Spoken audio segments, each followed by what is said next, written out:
Hello viewers, আসসালামু আলাইকুম। কেমন আছেন সবাই?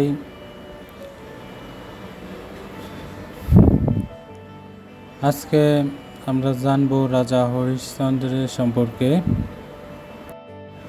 রাজা হরিশ্চন্দ্র রায় আনুমানিক 1841 সালের চাকমা সার্কেলের 47তম রাজা।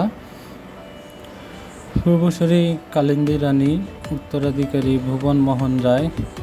জন্ম 1841 সাল, পার্বত্য চট্টগ্রাম, ব্রিটিশ ভারত অনুযায়ী। মারা গেছে 1885 সালে। তার স্ত্রীর নাম ছিল সৌরিন্দ্রী দেওয়ান। তিনি ছিলেন রাজা ধরমবক্স খানের নাতি। তার তৃতীয় রানীর গর্ভে জন্মগ্রহণকারী কন্যার মাধ্যমে তিনি লারমা গোজার রানী সৌরিন্দ্রী দেওয়ানকে বিয়ে করে তার দাদি কালিন্দী রানী 1871 থেকে 1872 সালে লুসাই অভিযানের জন্য কুলি পরিবহন সরবরাহে সহায়তা করেছিলেন।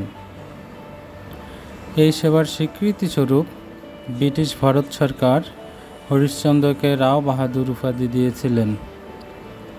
1873 সালে তার মৃত্যুতে তিনি চাকমাদের প্রধান হন এবং পরের বছর তাকে রাজা উপাধি প্রদান করা হয়। নৃতাত্ত্বিক জেপি মিলসের মতে হরিশ্চন্দ্রের মাতালতা, অযোগ্য এবং বিভ্রান্তি তাকে এতটাই অকার্যকর করে তুলেছিল যে 1884 সালের এপ্রিল মাসে তাকে ক্ষমতাচ্যুত করার প্রয়োজন হয়ে পড়ে এবং 1885 সালে তিনি মারা যান। আপনারা এতক্ষণ যে জায়গাটি দেখছিলেন, এটি হলো রাজা হরিশ্চন্দ্রের মহাশ্মশান।